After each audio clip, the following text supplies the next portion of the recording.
2024년 12월 3일을 어떻게 기억하십니까? 대한민국의 신문 방송들은 하나같이 비상계엄이 내란이라고 외칩니다. 심지어 국민의힘 국회의원 일부도 내란이라고 하고 또 일부는 말을 아끼고 침묵합니다. 그런데 비상계엄이 내란이 아닐 수도 있다는 생각 안 해보셨습니까? 비상계엄이 치밀하게 짜여진 민주당과 좌파들의 공작에 의해서 떠밀려서 했을지도 모른다는 생각은 안 해보셨습니까? 비상계엄이란 어마어마한 일을 저렇게 성의 없이 혹은 무신경하게 처리할 수 있을까라는 생각 안 드십니까? 사실 2024년 12월 3일은 내란이 아닌 거대 야당의 체제 전복이 완성된 날입니다. 지금부터 이영래 PD가 2024년 12월 3일 그날에 감춰진 진실을 여러분에게 알려드리겠습니다.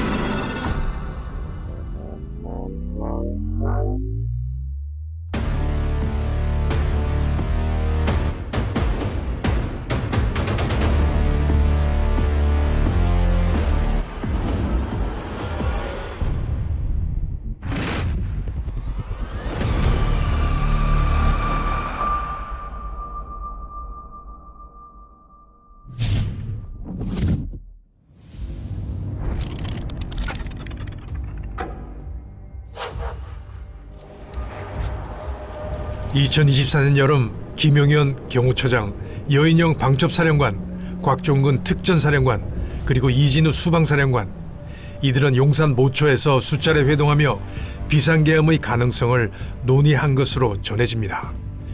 이들의 은밀한 회동은 민주당 박선원 의원을 거쳐 이재명 대표에게 보고됩니다.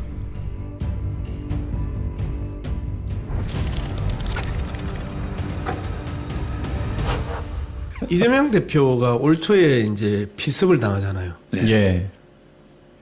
올 초에 비습을 당하고 나서 이제 비습까지 나왔단 말이에요. 네. 그럼 저들이 그 다음은 뭐를 할까? 내전. 예. 전쟁이죠. 저를 이제 혼자서 계속 고민을 한 거예요. 예. 그리고 박선원 의원을 불러요. 예. 이 대표가 예. 이 다음 윤석열 정권이 뭐를 할 수 있을까요? 라고 물어봤어요. 그랬더니 박선원 의원이 뭐 이제 여러 이야기를 했는데 제가 생각하기에는 계엄령입니다. 라고 하니까 박선원 의원이 그럴 수도 있겠네요. 예. 라고 이야기를 합니다. 예. 그리고 나서 박선원 의원 보고 군대 내부를 한번 취재해봐라. 지금 박선원 의원실에 국정원 출신 한 명이 있고 국방부 출신 한 명이 있습니다. 맞아요. 그래서 그 두 사람이 밤마다 자기 인적 네트워크를 통해서 1시, 2시까지 술을 마시면서 조금씩 그 이야기들이 나옵니다.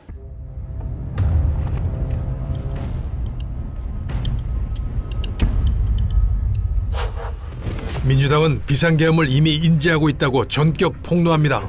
무시하지 마십시오.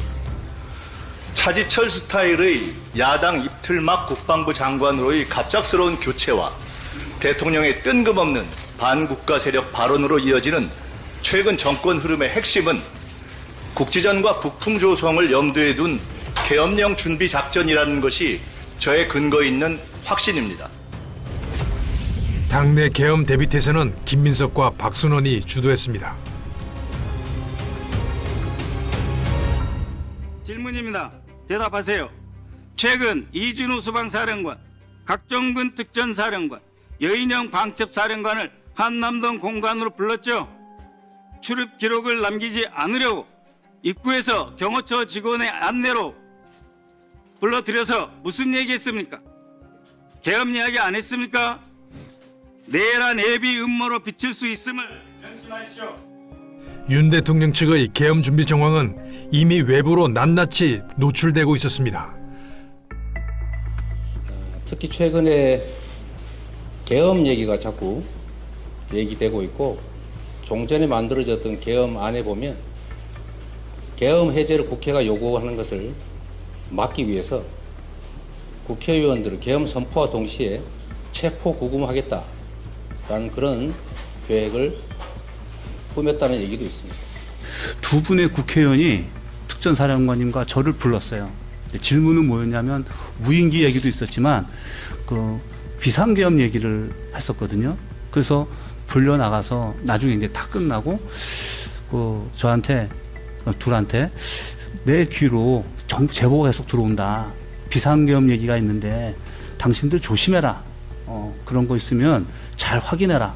그래서 내가 분명히 얘기한다. 지금 그런 제보가 있다. 내 귀에 들어온다. 이 김민석 같은 경우에는 지금 총리죠, 그죠? 김민석 같은 경우는 이미 뭐 작년 8월 계엄령 선포되기 뭐 4~5개월 전부터도 계엄령을 얘기를 했기 때문에 이 계엄령이 선포되는 것은 윤 대통령이 갑자기 그냥 막 우발적으로 한 것이 아니고 오히려 계엄이 선포됐을 때 이걸 어떻게 이용하면 좋을지 미리 계획을 다 짜놓은 민주당 또는 계엄을 선포할 수밖에 없도록 몰아간 그 민주당이 저는 이 내란의 원흉이다 이런 걸 다시 한번 좀 가지고 드리고 싶습니다. 그래서 정말 기가 막히지 않나요? 계엄령 선포 이후에 어떻게 빌드업이 이렇게 착착착 진행이 됩니까? 우리법위원회가 움직이고 윤 대통령 탄핵 얘기가 나오고 내란이라는 단어가 나오고 그런 것들은 이미 민주당이 그런 쪽으로 먼저 모든 스토리들을 다 준비해놨다고 저는 보고요.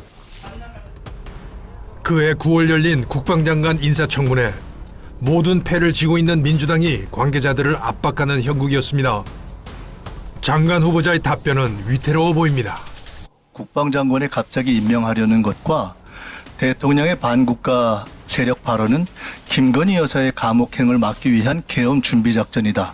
이것도 말이 안 되는 정치 공세라고 생각하시는 게 당연하겠죠? 지금 이러는 우리 대한민국의 상황에서 과연 계엄을 한다 그러면 어떤 국민이 용납을 하겠습니까? 그리고 우리 군에도 따르겠습니까? 저는 안 따를 것 같아요, 솔직히. 그래서 이런 계엄 문제는 지금 시대적으로 좀 안 맞다. 저는 그렇게 생각하거든요.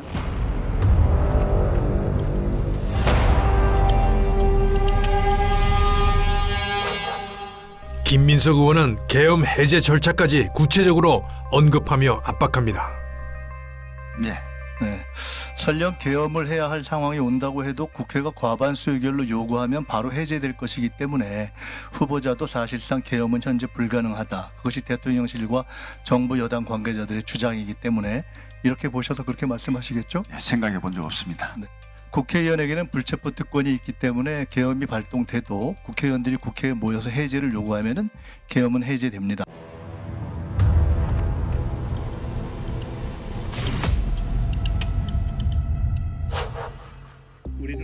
청문회 직후 민주당은 계엄방지법 제정을 예고하며 기자회견을 열었습니다. 계엄을 준비하던 측에게는 치명타가 됩니다. 법을 발의하기 위해 이 자리에 섰습니다.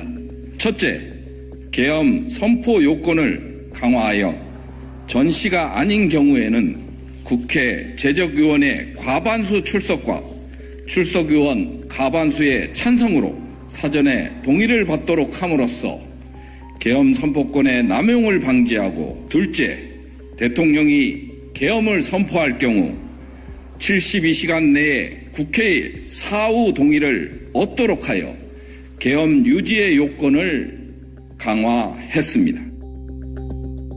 윤 대통령은 계엄방지법이 제정되기 전 결단을 내려야만 하는 상황에 몰립니다.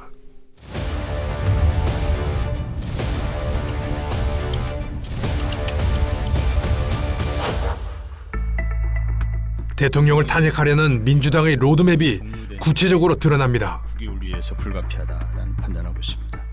대통령의 임기가 주기 종료되는 방법은 스스로 하야하는 방법, 헌법재판소에 의한 탄핵. 아니 자유민주주의에서 국민이 뽑은 대통령을 무슨 권리에 의해서 국민이 뽑은 대통령을 합법적으로 헌법에 의해서 임기를 중단시키는 방법이 헌법에 나와 있는 탄핵입니다. 헌법에서 중단을 왜 하는 겁니까? 네? 헌법 사항이 있나요? 헌법에 의한 탄핵 제도가 있지 않습니까? 그 모르세요? 헌법에 의한 탄핵이죠. 네. 그런데 모르세요? 그거는 중대한 법 위반 사항이 있어야 되는 거 아닙니까? 중대한 헌법 법률 위반 사유가 있어야죠. 네. 의원님께서 너무 잘 아시잖아요. 경찰에 오래 계셨지 않습니까? 너무 잘 알고 법률에 대해서 화나시잖아요. 너무 잘 알고 그러면 있습니다. 자유민주주의가 뭔지도 아시잖아요. 너무 잘 알고 있습니다. 좀 판단 잘해 주시기 바랍니다. 더불어민주당이 당론으로 김건희 여사에 대한 주가 조작 의혹과 허위 경력 의혹 등을 밝히겠다면서 특검 법안을 더불어민주당이 윤석열 대통령 부인 비상계엄 이제 시기가 결정되어야 할 차례가 왔습니다. 그 시기조차 민주당이 결정하는 모양새입니다. 민주당은 김 여사 특검법을 세 번째로 비상계엄은 12월 10일 이전이 될 것입니다. 특검법 재표결 날짜를 잡았습니다. 원래 예고했던 모레가 아니라 다음 달 10일로 결정했습니다. 명태균이 계엄 날짜에 결정적인 단서를 던집니다. 이른바 황금폰을 공개하겠다는 것입니다. 명태균 씨가 창원지방검찰청사에 나타났습니다. 임박한 가운데 명태균 씨는 어제 저녁 측근들을 만나 내가 구속되면 갖고 있는 녹취와 자료를 다 폭로하겠다고 말한 걸로 알려졌습니다. 비상계엄 D-Day는 민주당의 치밀한 압박 스케줄에 의해 정해졌다고 보는 것이 합리적입니다.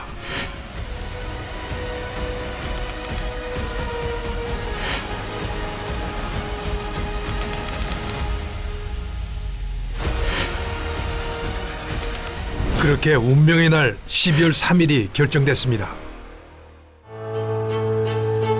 친애하는 국민 여러분, 저는 북한 공산 세력의 위협으로부터 자유 대한민국을 수호하고 우리 국민의 자유와 행복을 약탈하고 있는 파렴치한 종북 반국가 세력들을 일거에 척결하고 자유 헌정 질서를 지키기 위해 비상계엄을 선포합니다. 비상계엄이 선포되자 민주당 의원들은 마치 예견했다는 듯 일사불란하게 움직입니다.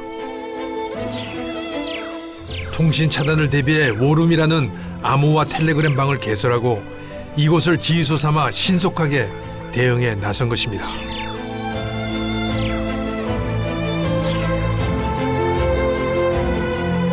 군 출신 김병주 의원이 워룸의 사령관 역할을 맡았습니다.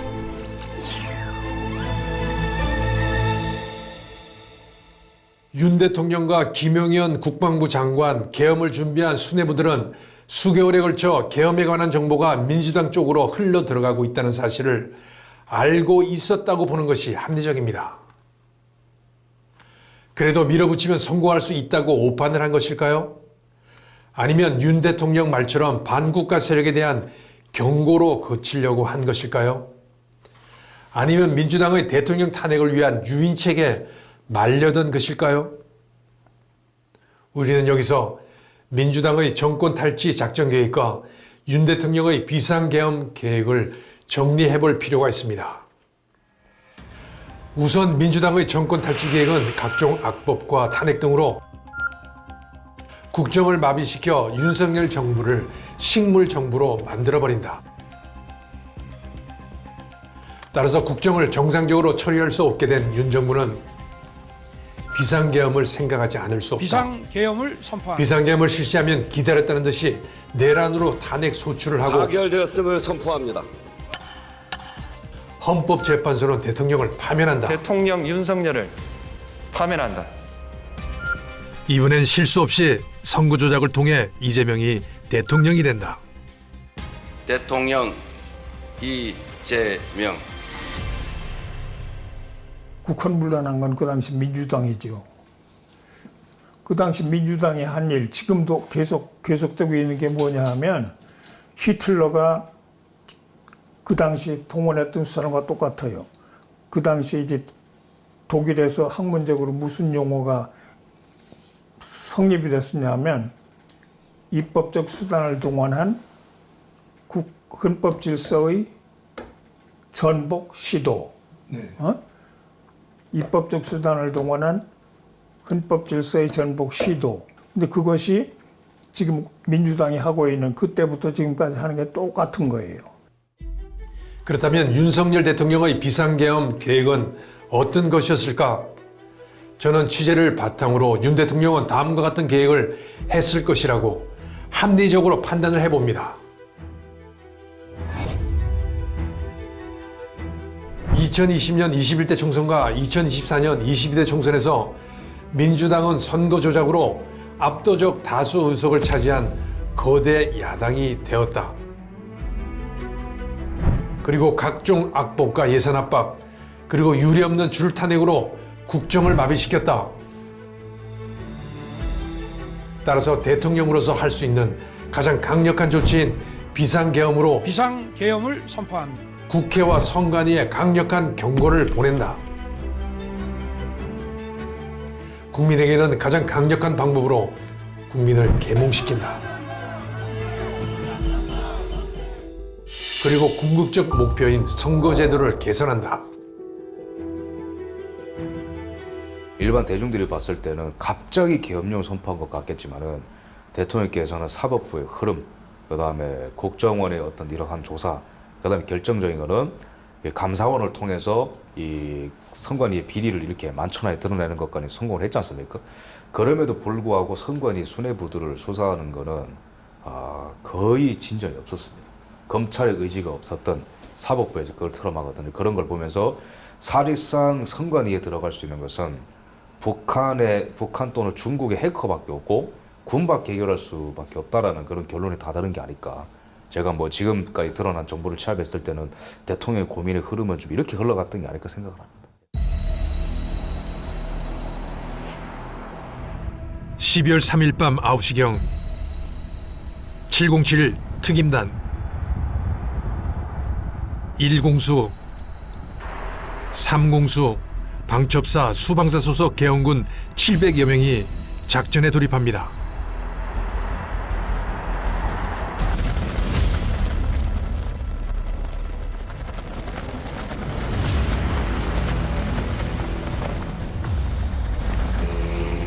블랙호크 등 헬기 12대가 두 차례 국회를 오가며 병력 230여 명을 투입했습니다.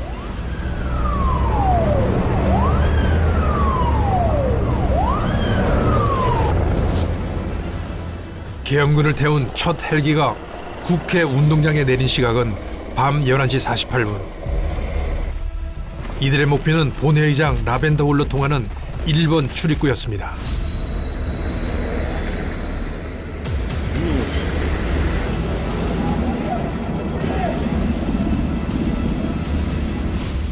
계엄 당일 윤 대통령의 계엄 선포가 1분이 채 안 돼서 이곳 중앙선거관리위원회에 20명에 가까운 계엄군이 들이닥쳤습니다. 전체적으로 보면 이곳 중앙선거관리위원회에 120명, 그리고 수원 연수원에 130명, 그리고 관악에 있는 여론조사 심의위원회에 47명, 총 300명에 가까운 계엄군이 진입한 겁니다. 300명은 국회에 진입한 280명보다도 더 많은 숫자입니다. 윤 대통령은 왜 선거관리위원회에 국회보다도 더 많은 계엄군을 보냈을까요? 궁금하지 않으십니까?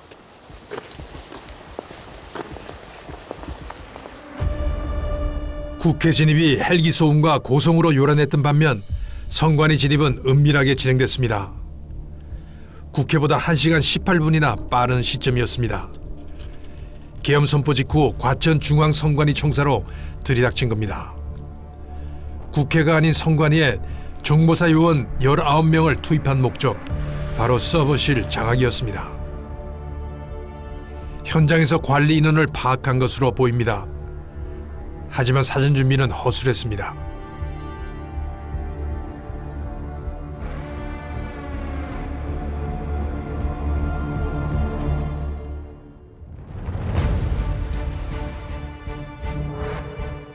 그들은 통합 명부 시스템이라고 적힌 데이터 보관 서버를 촬영하는 데 그쳤습니다. 과연 후속 조치는 무엇이었을까?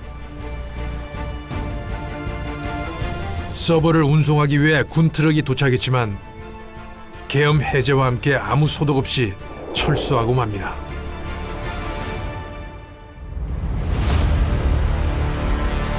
국헌문란은 뭐냐면은 정상적인 국가 질서의 정상적인 운영을 방해하겠다는 거 아니겠어요. 그래서 이 정상적인 국가 질서를 내가 중단시켜서라도 정권을 내 손에 쥐겠다. 이것이 내란이잖아요. 근데 지금처럼 선관위에 군대를 많이 투입해서 만일에 그 진심이 부정선거를 밝혀서 부정된 선거의 부정은 국민주권의 문제란 말이에요. 주권을 침해하는 문제라고요. 그러면은 나는 국민들이 주권이 부정선거로 침해당해가지고 선거가 왜곡되는 거는 내 입장에선 참을 수가 없다. 대통령으로서 내가 좀 이 비상 대권을 이용해서라도 이게 이제 뭐 가령 뭐 수사가 잘 이루어지지 않으니까 그러니까 내가 이것이라도 이 문제를 해결하겠다라는 마음으로다가 그 부분에 집중했다 그러면은 내란이 아닐 수가 있죠. 왜냐 나는 그걸 밝히는 게 목적이지 이걸 밝혀서 뭘 하는 거예요? 국가의 질서를 정상적으로 돌리겠다는 목적이잖아요. 그럼 국헌 문란의 목적이 아니잖아요.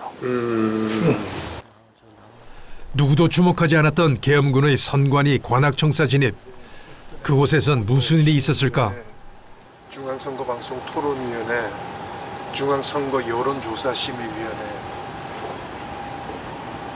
그 계엄날 대통령이 계엄 선포를 한 후에 47명이 계엄군이 이쪽 그 관악구에 있는 중앙선거 여론조사심의위원회에 도착했습니다. 사실 왜 계엄군이 이쪽 중앙선거 여론조사심의위원회로 왔는지는 아직 정확히 알려져 있지 않습니다. 제가 그 이유를 여러분께 하나하나 설명드리겠습니다. 그 중에 가장 중요한 건 출구조사에 관한 겁니다. 출구조사가 얼마나 정확한지에 대해서 아마도 계엄군이 이곳을 조사하기 위해서 왔을지도 모릅니다. 관악청사는 여론조사심의위원회가 위치한 곳입니다. 총선, 대선 지지율과 여론조사를 관리하고 출구조사를 관장하는 핵심 기관입니다. 이곳에 당도한 계엄군은 여론조사와 출구조사 관련 원본 자료를 확보하려 했던 것으로 보입니다. 이 서류들만 확보했더라도 선관위의 치부를 드러낼 수 있을지도 모릅니다.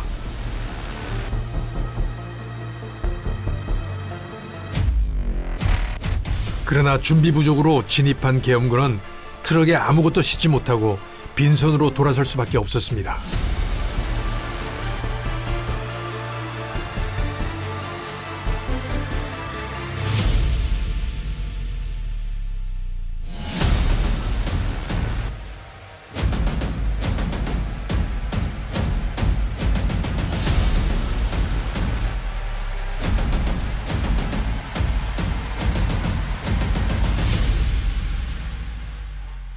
계엄군이 왜 선관위 여론조사 심의위원회에 들이닥쳤는지에 대해서는 어디에서도 설명이 없습니다.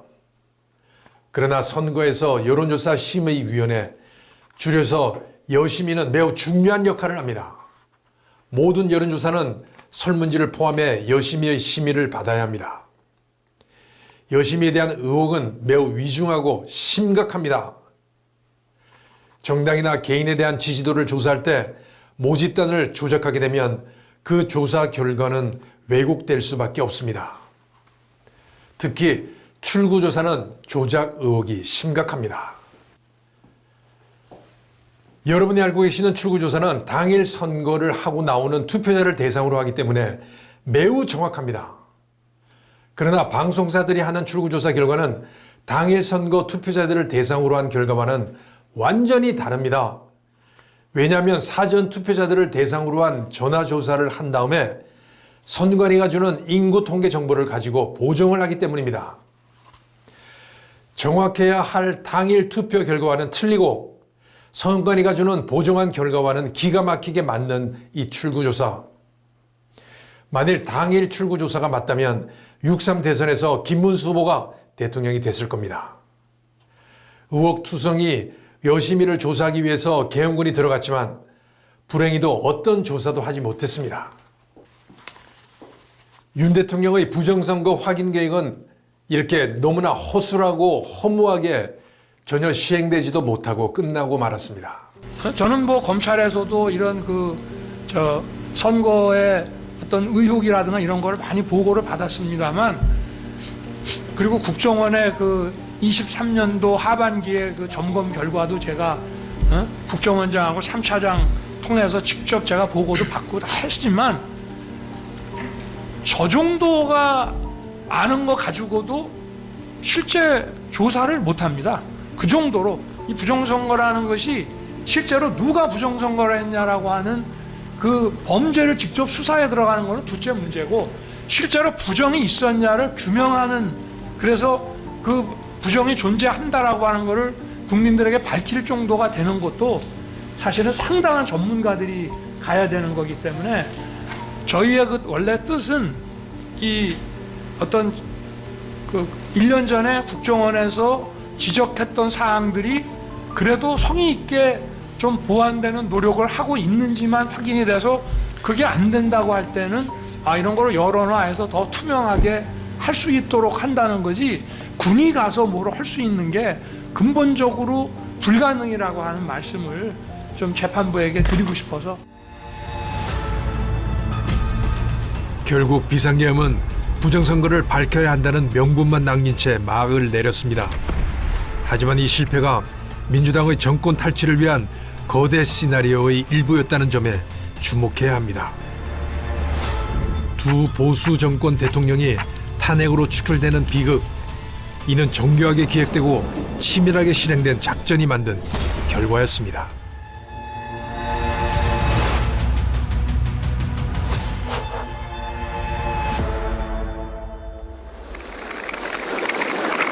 남은 거리 오늘 15분 도착했습니다. 얘들아, 안녕. 되게 많이 기울어 있다. 이게 현대초 색깔 도착. 이 모두가 줄어져 있고 대부분 설상과 이 안에 있어 사실.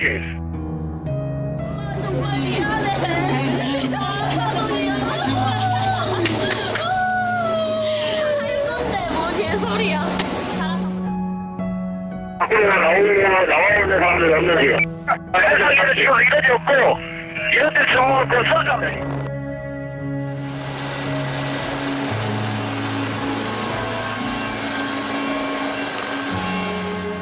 대한민국은 비탄에 잠겨 있었습니다. 그 슬픔의 늪에서 빠져나오기는 쉽지 않았습니다.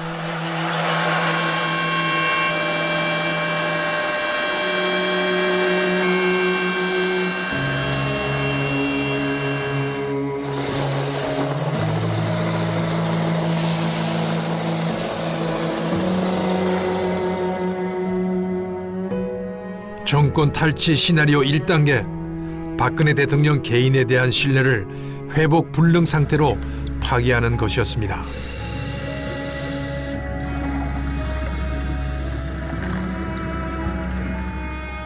(2014년) 세월호 참사는 이 목표를 위한 감정적 기폭제가 되었습니다. 전 국민적 슬픔을 분노로 치환하고 그 분노를 대통령 개인에게 표적화하는 전술입니다. 국가적 비극을 전략적으로 이용해 보수 정권의 정통성과 도덕성을 뿌리채 흔드는 것입니다. 슬픔이 분노의 서사로 변질되는 시점입니다. 사상 처음으로 청와대 100m 앞까지 향하는 어제 행진 대열 선두에는 세월호 유가족들이 앞장섰습니다. 세월호 7시간 진실 규명과 박근혜 대통령을 구조 실패의 구조적 원인 규명 대신 대통령 개인의 책임, 특히 사라진 7시간으로 이슈가 급선해야 합니다. 사라진 7시간, 박 대통령의 첫 지시부터 중대본 도착까지의 시간을 뜻합니다.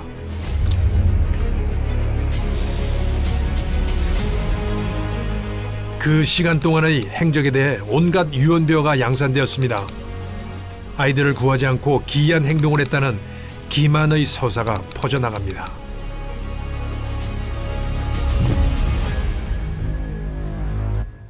대통령이 들렀다는데 맞습니까? 제가 아는 바로는 없습니다. 하루 전의 얼굴과 4월 16일의 얼굴이 다르다. 이것은 작은 바늘로 주사를 맞은 얼굴로 보인다는 것이 대통령께 직접 확인한 결과 전혀 사실이 아닙니다. 당일 외부인이나 병원 차량이 청와대를 방문한 사실도 없습니다. 대중의 트라우마는 정권을 향한 정치적 에너지로 변모했습니다. 분노의 화살은 오직 대통령을 향합니다. 타깃이 정확히 설정된 것입니다. 이번 사고에 제대로 대처하지 못한 최종 책임은 대통령인 저에게 있습니다. 이번 사고로 희생된 분들의 명복을 빌며 유가족 여러분께 깊은 위로의 말씀을 드립니다.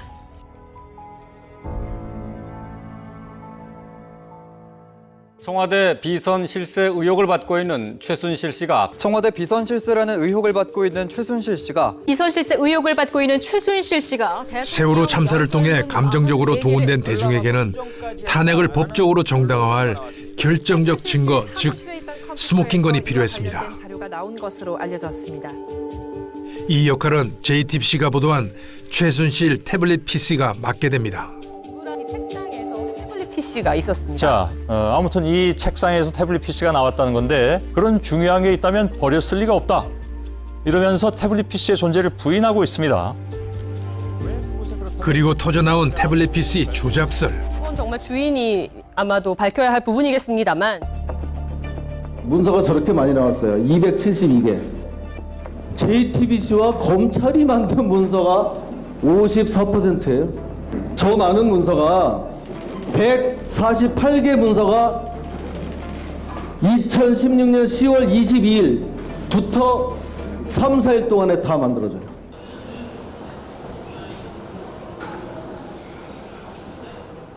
취재 도중 우리는 태블릿 조작을 주장해온 한 언론인의 부고를 접했습니다.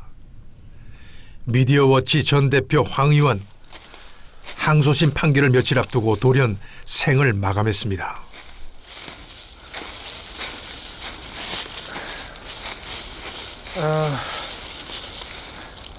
지금 이 근처가 한의원 국장이 세상에 항의를 하면서 목숨을 끊은 장소입니다.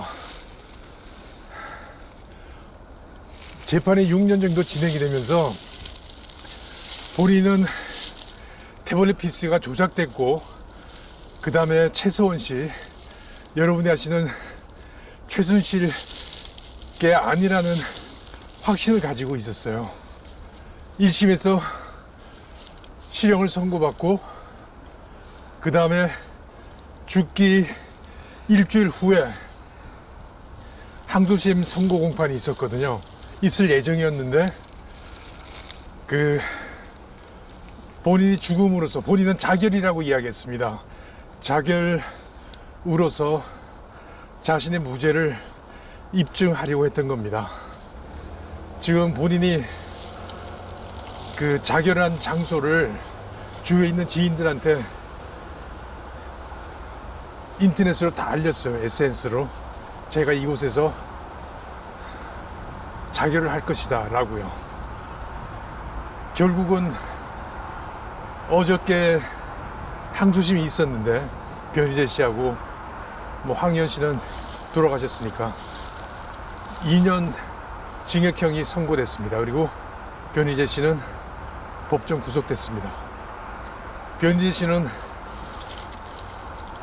얼마 전에 딸을 낳았고요. 그리고 같이 투쟁을 하던 한의원 국장은 세상을 떠났습니다. 태블릿 PC 많은 사람들이 조작이 됐다고 믿고 있습니다. 그리고 많은 증거는 태블릿 PC가 조작이 된 것으로 나타나고 있는데 법의 판단은 다릅니다. 그는 유서를 통해 불의의 항거에 자결한다고 밝혔습니다. 태블릿 PC는 조작됐으며 자신은 결백하다고 무죄를 호소했습니다.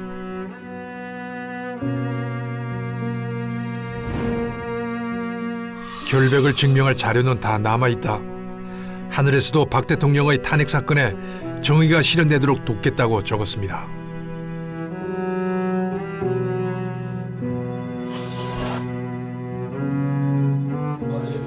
우리는 황의원 전 대표 빈소에서 현 미디어워치 변희재 대표를 만났습니다. 태블 조작은 일단 JTBC가 보도한 태블릿 PC는 청와대 김한수 행정관 거예요. 그러니까 청와대 행정관 거니까 청와대 그건 확인된 거예요? 네, 100% 확인됐습니다. 네. 그게 청와대 문서가 200건 들어있는 게 당연한 거죠. 네. 이걸 최소원 거라 그러니까 왜 최소원이 청와대 문건을 200건이 갖고 있냐, 이 박근혜하고 국정농단 이렇게 된 거거든요. 그러니까 청와대 거니까 당연히 있는 거죠. 그래서 그게 전부 다 200건이 홍보비서관이거든요. 유미디어 홍보국장. 홍보 문건만 있는 거예요. 그러니까 김한수가 쓸만한 거.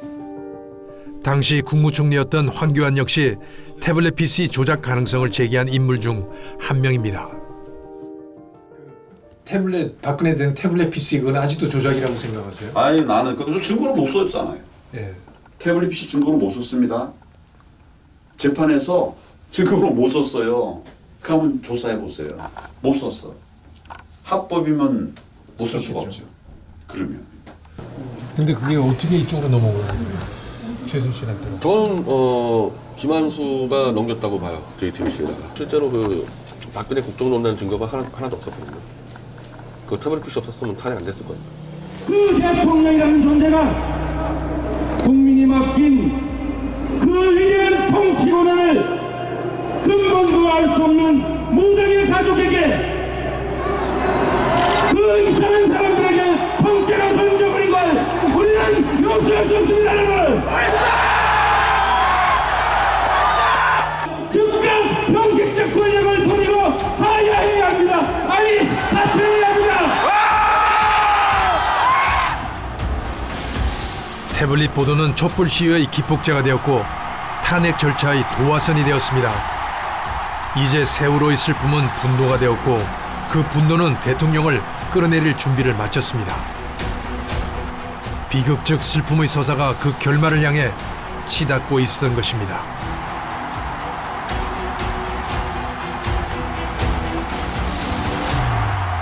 이 모든 사태는 모두 저의 잘못이고 저의 불찰로 일어난 일입니다. 필요하다면 저 역시 검찰의 조사에 성실하게 임할 각오이며 특별 검사에 의한 수사까지도 수용하겠습니다. 또한 어느 누구라도 이번 수사를 통해 잘못이 드러나면 그에 상응하는 책임을 져야 할 것이며 저 역시도 모든 책임을 질 각오가 되어 있습니다.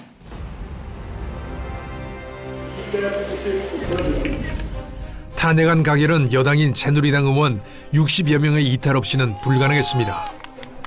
유승민, 김무성, 권성동, 나경원, 이해운 등이 찬성표를 던졌습니다. 지켜보던 세월호 유가족들이 벅찬 감정을 쏟아냅니다. 역사가 슬픔의 서사에 의해 전복되는 순간입니다. 선출된 권력이라도 또 다른 합법적 외양을 쓴 방법에 의해 축출될 수 있다는 탄핵의 청사진이 완성되는 순간이었습니다. 직무상 비밀에 해당하는 많은 문건이 최서원에게 유출된 점은 국가공무원법의 비밀 엄수 의무를 위배한 것입니다. 이에 재판관 전원의 일치된 의견으로 주문을 선고합니다.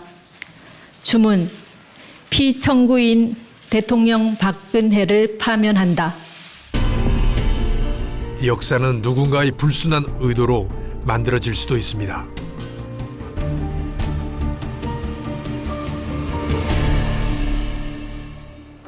이번 사건을 쭉 보면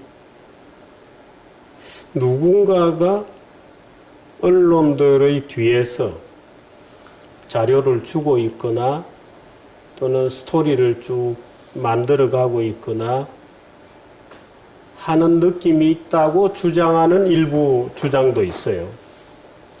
말하자면 이번 사건은 굳이 음모 이렇게 얘기할 건 아니라 하더라도 누군가가 관리를 하는 것 같다 뒤에서 이런 느낌을 토로하는 분들도 꽤 많아요.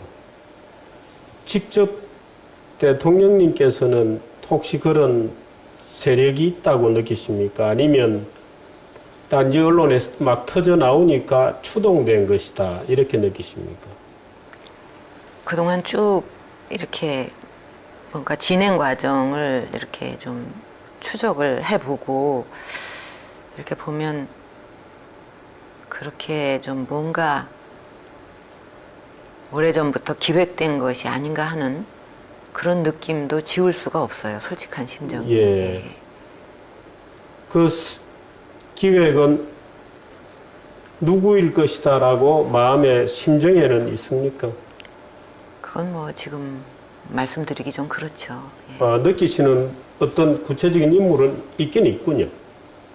하여튼 뭔가 이거는 그냥 우발적으로 된 건 아니라는 그런 예. 느낌은 갖고 있어요. 2017년 3월 10일 헌법재판소는 재판관 전원일치 의견으로 박근혜 대통령의 파면을 결정했습니다. 이 사건은 단순히 한 정권의 종말만을 의미하는 것이 아니었습니다. 이는 선출된 임기가 보장된 대통령이라도 서사적 정통성 훼손과 사법적 증거 기반의 결정타를 통해 제거할 수 있다는 성공적으로 검증된 탄핵 청사진을 확립한 순간이었습니다. 그리고 이 시나리오는 이제 학습되고 반복될 준비를 마친 것입니다. 여전히 비통함이 서린 백목항. 박근혜 대통령 파면 직후 문재인은 이곳을 찾았습니다. 어쨌든 다 제가 이제 이거 말고 드릴 게 없는데 보면 결국은 우리 국민들이 세월호 참사를 지켜보면서 국가가 무엇인가, 정부가 왜 존재하는가 그런 이제 그 질문들을 하게 됐고 그게 결국은 촛불로 현실화된 거거든요. 그에 대한 답이 오늘 현재의 이제 탄핵 결정인 거죠. 여기에서 4년째 바다를 바라보면서 기다리는 가족들한테 무슨 답을 갖고 오실까라는 생각을 했어요. 저희한테 과연 무슨 답을 해주시려고 오셨을까? 그럼 저희가 원하는 답을 해주셔야죠. 우리가 원하는 게 무엇일까? 탄핵되고 난 뒤에 평복항에 가셔가지고 죽은 애들한테 고맙다 얘들아 이래 했는데 뭐가 고마웠어요?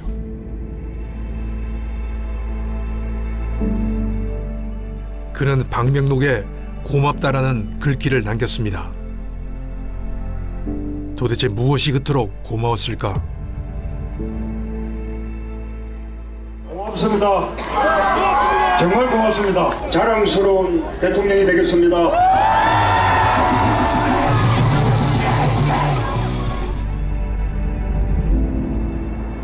이제 문재인에게 슬픔은 사라지고 오직 권력을 향한 욕망만이 남았던 것일까?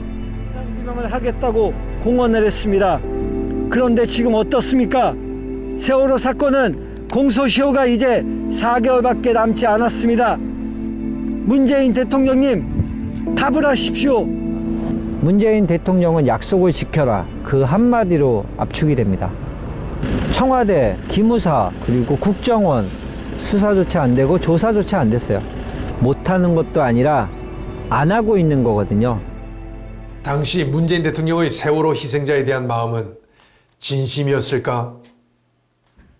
그 속에는 어떤 정치적인 의도가 숨어 있지는 않았을까? 2016년, 2017년의 촛불 시위를 이끌었던 자발적 대중의 분노라는 서사의 실제 근본적인 의문을 제기하는 사건이 터집니다. 당시 광장을 메웠던 여론의 분노가 과연 모두 순수한 것이었을까요? 새로운 대한민국을 완성시키기 위해서 이곳 경남이 상징이 되어야 한다는 것입니다. 경남의 선거는 반드시 이기는 것이 촛불 국민 혁명에 대한 국민에 대한 대답이라는 것을 여러분께 호소합니다. 평창 올림픽 준비가 한창일 무렵 문재인의 복심 김경수가 뉴스 초점으로 떠오릅니다.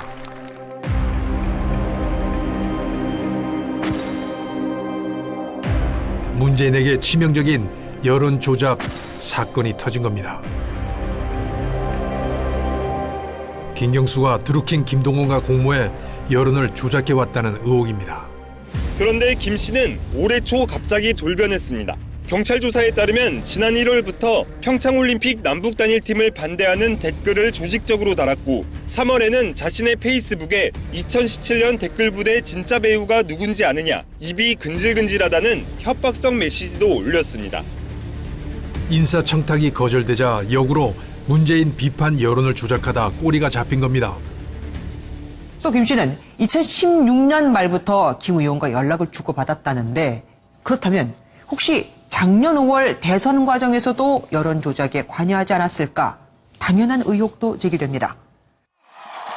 시기적으로 박 대통령에 대한 탄핵 정국이 시작되기 전부터 킹크랩이라는 매크로 시스템을 이용해 조직적으로 여론을 조작해왔다는 충격적인 사실이 드러난 것입니다. 두 번의 TV 토론으로 문재인이 2위 주자와 격차를 크게 벌렸는데 그 토론에 대한 여론을 우리가 만들었다고 주장합니다. 대선이 끝난 뒤에는 자신들이 온라인 여론을 압도적으로 점유해 대통령 지지율을 끌어올리고 있다고 주장하기도 합니다. 또 데이터를 이용해 온라인 여론 점유율이 곧 대통령 지지율이라고 주장하더니 네이버를 청소하러 가겠다면서 댓글 조작을 대놓고 암시하기도 했습니다. 지난해 3월 더불어민주당 대통령 후보 광주 경선 현장. 영부인 김정숙 여사 또한 드루킹이 주도한 경인선 활동에 김경수와 함께 적극 참여했습니다. 며칠 뒤 서울 경선 현장서도 김 여사는 가야 한다는 주변의 만류에도 이 단체를 직접 언급하며 찾습니다. 경인선으로 가야지. 내려가실게요. 경인선에 가자. 경인선에 간다. 민주화 이후 가장 심각한 불법 선거 운동이고 대규모 민주주의 파괴입니다. 지난 대선의 정당성을 의심할 수밖에 없습니다. 드루킹 사건은 단순한 정치 스캔들이 아닙니다. 박근혜 탄핵의 혜택을 직접적으로 받았던 문재인 그리고 그 캠프의 핵심 인사가 바로 그 시기에 대중 여론을 제조하기 위해 불법적인 수단을 보유하고 사용했다는 사실은 당시 광장을 메웠던 여론의 분노가 과연 모두 순수한 것이었는지 아니면 이와 유사한 기술에 의해 증폭되거나 유도된 것은 아닌지 재검토하게 만듭니다. 즉, 드루킹 사건은 정권 탈취를 위한 방법론이 연속적으로 사용될 수 있다는 사실을 입증한 겁니다. 이는 세월호 참사 당시의 감정적 여론 형성과 태블릿 PC 보도에 대한 조직적인 여론 확산 사이의 잃어버린 고리, 즉 보이지 않는 여론 조작 메커니즘의 실체가 마침내 그 모습을 드러낸 것입니다.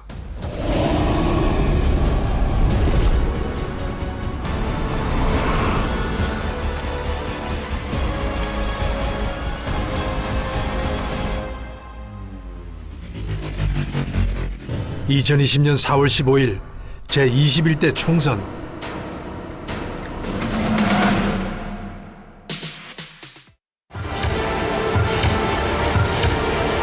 놀라운 결과가 나옵니다. 민주당 계열이 과반을 훌쩍 넘는 의석을 석권합니다. 155석에서 178석. 미래통합당과 미래한국당. 예상치를 뛰어넘는 충격적 압승입니다. 자, 서울 광진 전국 각지에서 이변이 속출했습니다. 후보의 승부 아직도 알 수 없습니다. 자, 경기 성남 분당을입니다. 김병욱 후보와 김민수 후보 1132. 대전 동입니다. 민주당의 장철민 후보, 통합당의 이장우 후보.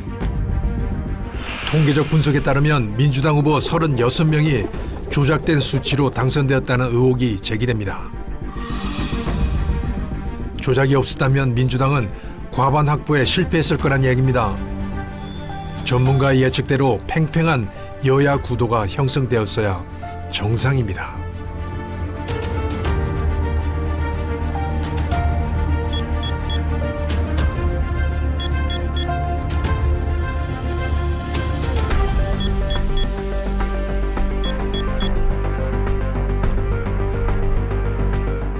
(20대) 총선을 보면 정세균 후보의 사전투표와 당일투표 득표율은 비슷합니다. 낙선한 오세훈 후보 역시 두 투표의 득표율이 유사합니다. 이것이 통계적 정상입니다.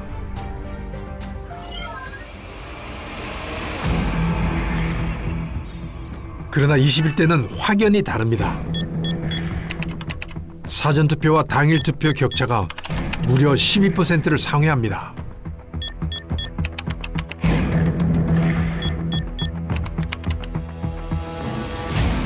거의 모든 선거구에서 민주당은 사전투표에서 압도하고 통합당은 마이너스를 기록합니다.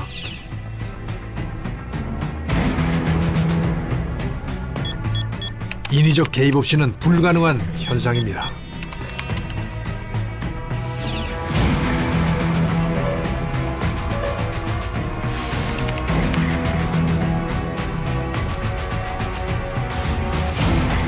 조작이 아니고선 설명할 수 없는 통계치가 쏟아집니다.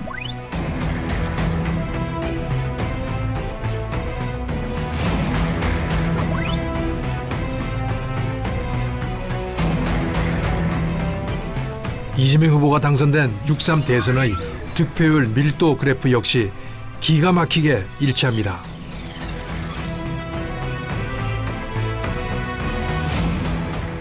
전국적으로 이런 일치된 패턴이 나온다는 건 신의 개입이거나 명백한 조작 둘 중에 하나입니다. 기득권의 나라에서 기회의 나라로, 약탈의 대한민국에서 공정의 대한민국으로 바꾸겠습니다. 반드시 2022년 20대 대선 새로운 대한민국을 반드시 만들겠습니다. 윤석열과 이재명의 맞대결, 정권 탈환이냐 정권 연장이냐. 후보자로 윤석열 후보가 선출되었음을 선포합니다. 이 승부는 부정선거가 또다시 판을 엎을 것인가에 대한 시험대이기도 했습니다.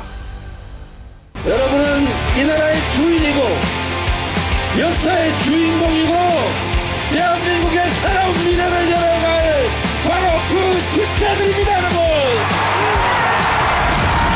죄행과 독재에 대해서는 영원하게 맞서 싸우겠습니다, 여러분.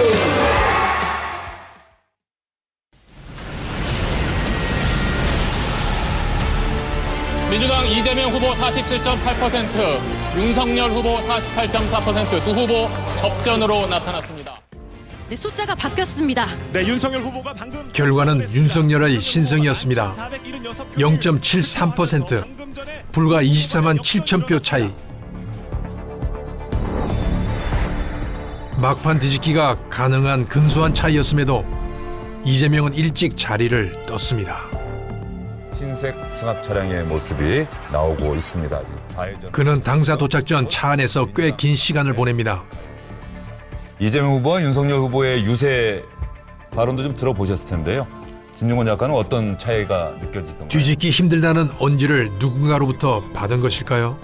이재명 후보가 탄 차량이 보이고 있는데 이재명 후보 앞에 있는 선도 차량이 비상등을 켜고 아직 움직이지 않고 있고요. 도착을 앞두고서 지금 이재명 후보가 탄 차량이 서 있습니다. 비상 깜빡이를 켜고 있는 상황이고요. 뭔가 진짜 제가 봐도 이제 새로운 정보를 듣거나 그래서 고민을 하시는 것 같은데요.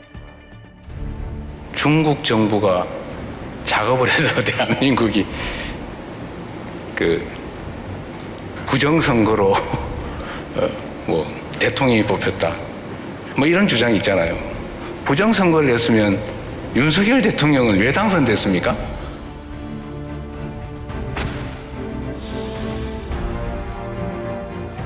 무슨 부정선거 얘기하고 있어요. 부정선거인데 왜 본인이 당선됐습니까? 그러면 뭐 제가 부정했다는 거예요? 부정을 하면 제가 확 이기게 하지 살짝 지게 하겠습니까? 이 말이 되는 소리를 해야죠. 선거 조작 세력은 당시 분위기로 봐서 1에서 2% 정도로 이재명 후보가 극적으로 이기는 구도를 계획했던 것으로 보입니다. 그래서 사전선거 득표율이 당일 선거보다 10% 정도 높게 조정한 겁니다. 그러나 당일 선거에서 윤 후보는 예상을 뛰어넘는 득표를 함으로써 이재명 후보가 0.78%를 진 것입니다. 그래프를 보면 전국이 동일하게 이재명 후보가 윤석열 후보를 사전선거에서 앞선 것으로 나옵니다. 통계적으로는 조작이 아니면 나올 수 없는 그래프입니다. 만일 이재명이 사전선거에서 1%만 더 조작했으면 윤 후보는 승리할 수 없었습니다. 아마도 이재명은 땅을 치고 통곡을 했을 겁니다.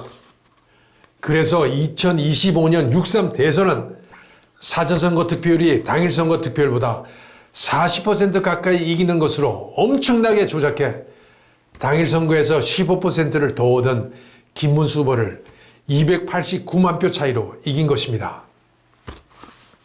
같은 실수를 반복하지 않은 겁니다. 2022년 20대 대선은 조작이 없었는 것이 아니라 조작을 실수한 겁니다. 당선 확정입니다. 통계는 말합니다. 대한민국의 윤석열 후보의 제20대 당선은 선거 조작 세력의 계산 착오 때문이었다고. 후보가 당선됐습니다.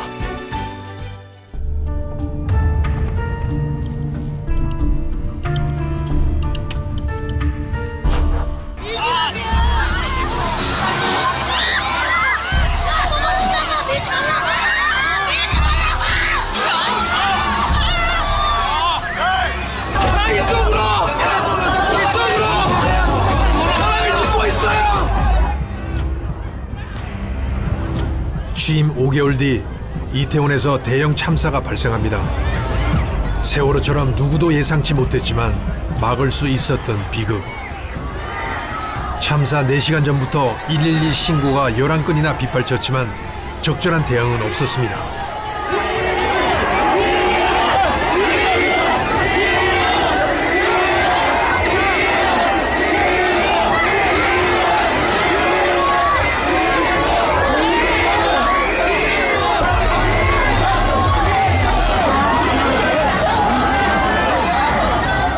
사망 159명, 부상 195명.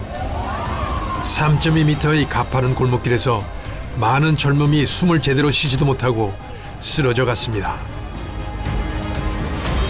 쉬는 분마다 전부 다 심장유의 상태였던 거죠. 바로 CPR을 실시하고 또 다른 분이 또 끄집어내지는 거예요. 근데 내가 지금 이 사람의 이분의 CPR을 멈추면 안 되잖아요. 그 골목 전체가 어느새 다 CPR 환자로 다 넘쳐났던 거죠.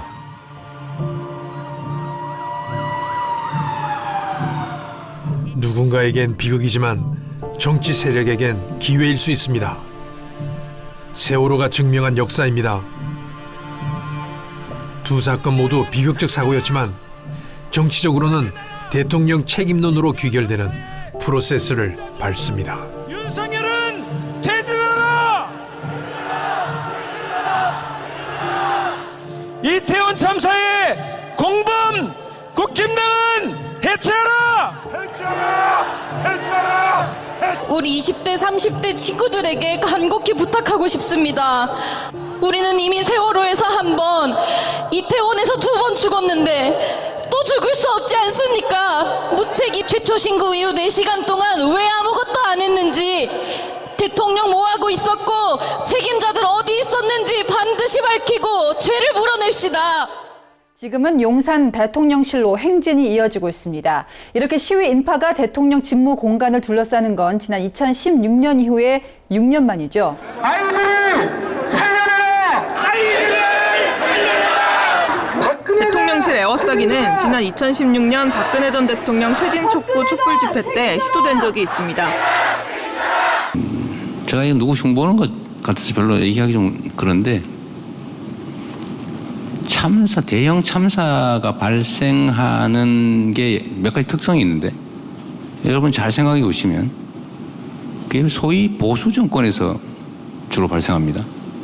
양민을 학살한 것처럼 학생들을 세월호에서 수장시키더니 윤석열 정부는 이태원에서 젊은이들을 사지에 좁은 골목에 몰아넣고 떼죽음을 당하게 만들었어요. 근데 그것까지 연결시키시는 거는 좀 9시 24분경 당시 이임재 용산경찰서장의 이해할 수 없는 행적이 도마 위에 올랐습니다.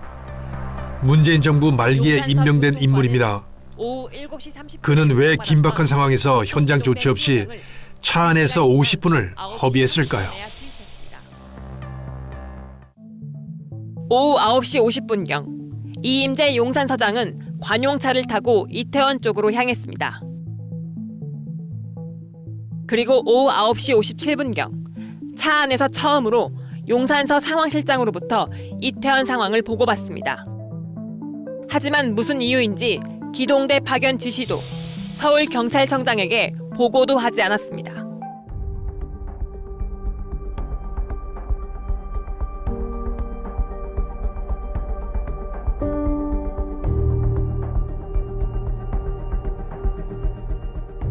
윤석열 대통령은 국민께 죄송하다며 진상을 철저히 밝히겠다고 했습니다. 그러면서 경찰은 현장에서 왜 쳐다만 보고 있었느냐며 부실했던 초기 대응을 강하게 질타했는데 왜 4시간 동안 물끄러미 쳐다만 보고 있었냐 이거예요. 현장에 나가 있었잖아. 현장에서 눈으로 보고 있잖아요 지금. 근데 그걸 조치를 안 해? 왜 4시간 동안 쳐다만 보고 있었느냐? 라는 말은 국민이 대통령에게 하고 싶은 말입니다. 박근혜 전 대통령이 청와대는 재난 컨트롤 타워가 아니다 라고 했던 말이 생각이 났습니다. 국민적 비극인 이태원 참사를 이용해 각계각층의 분노를 끌어올리란 북한의 지령을 받은 전 민주노총 간부가 1심에서 징역 15년의 중형을 선고받았습니다. 그러나 이태원 참사의 정치 쟁점화 시도는 불발됩니다. 참사 이후 북한이 민주노총 간부에게 이태원을 제2의 세월호로 만들라는 지령을 내린 사실이 발각되었기 때문입니다. 북한 개입 수사가 본격화되자 시위 주동 세력은 위축될 수밖에 없었습니다.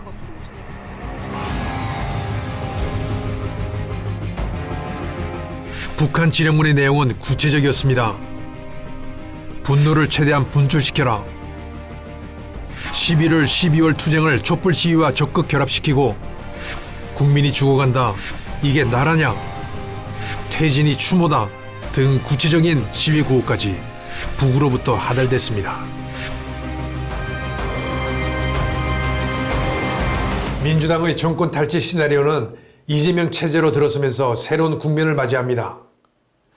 문재인이 여론 조작과 슬픔을 분노로 바꾸는 서사, 즉 소프트 파워를 통해 권력을 공고히 했다면 이재명은 압도적인 의회 권력이라는 하드 파워를 사용합니다.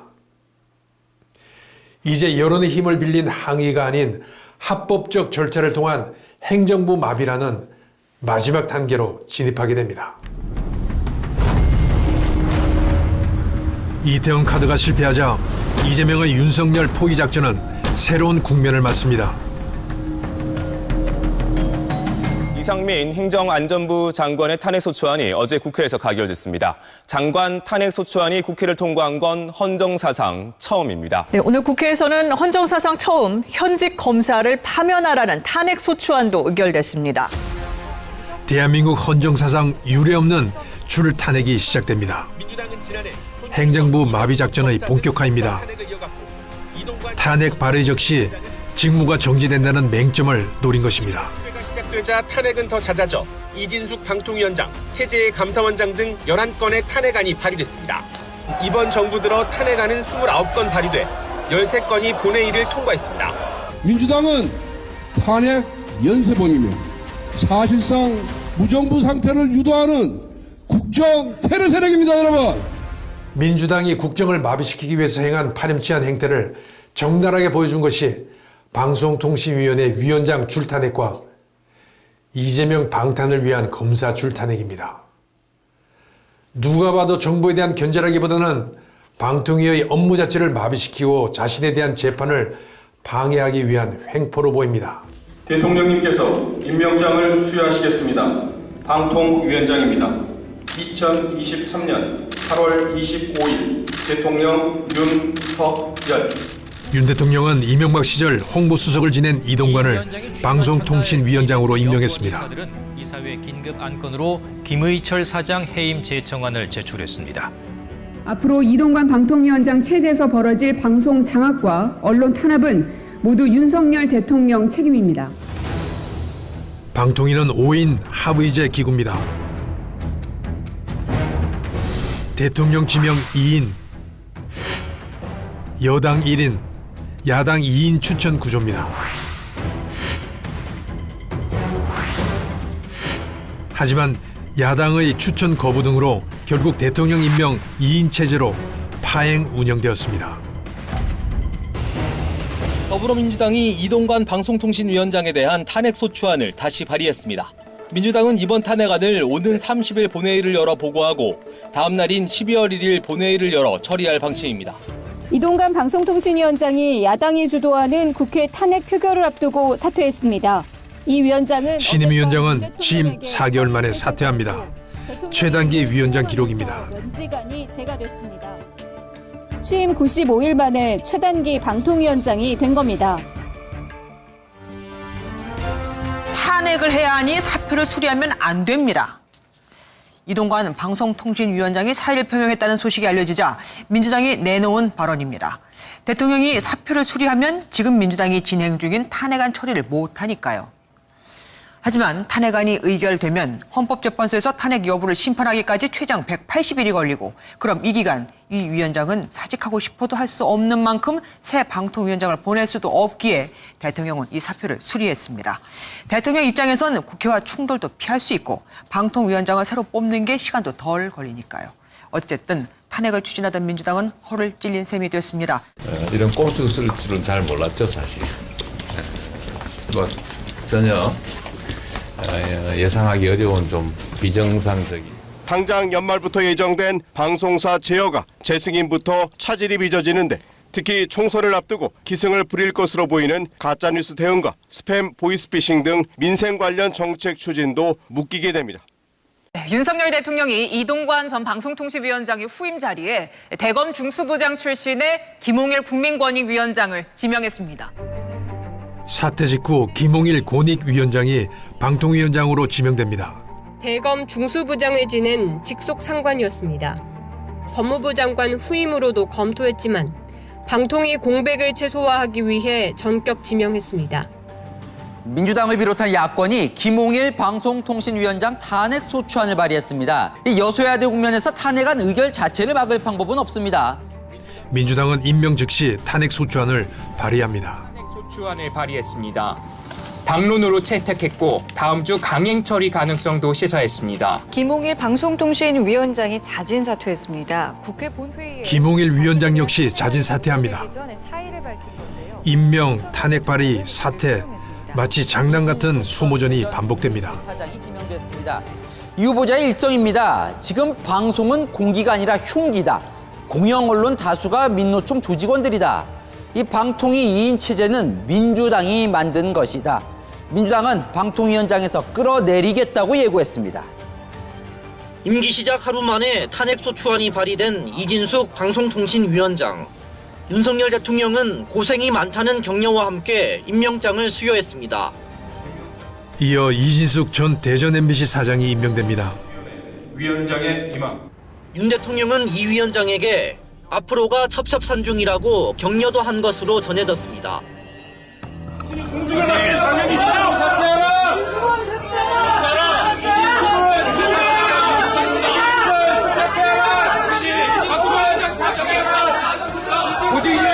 방통위원장 자격이 정말 있다고 제가 갔습니다.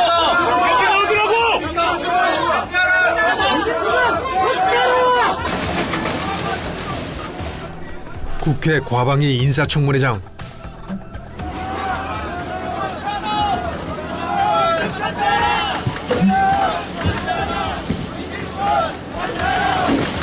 저기요, 이진숙 내정자, 제가 인사하려고 했는데 인사를 안 하고 돌아셔서 가시니까 벌 좀 하잖아요. 이거 이렇게 하시면 안 돼요. 예상대로 민주당의 파상 공세가 이어집니다. 좌파들은 집요하다, 독하다. 그들과의 싸움을 이기려면 그들보다 더 강하고 더 독해야 한다. 그것은 거짓말하지 마시라는 말씀을 드립니다. 답변 들을 필요 없어요. 평소에 좌파를 늘 비판하고 문제 있다고 하고 싸워서 이겨야 된다고 하는 사람이 됐어요. 답하지 마세요. 이진숙 TV의 영상물들 왜 비공개 처리했었죠? 답변 드릴까요? 네. 조금 전에도 말씀드린 대로 저는 전혀 떳떳하고 전혀 부끄러운 게 없어서 질문을 이해 못해서요? 왜 비공개 처리했냐고요? 공개했는데도 이렇게 됐는데 왜 비공개 처리했냐고요? 유튜브를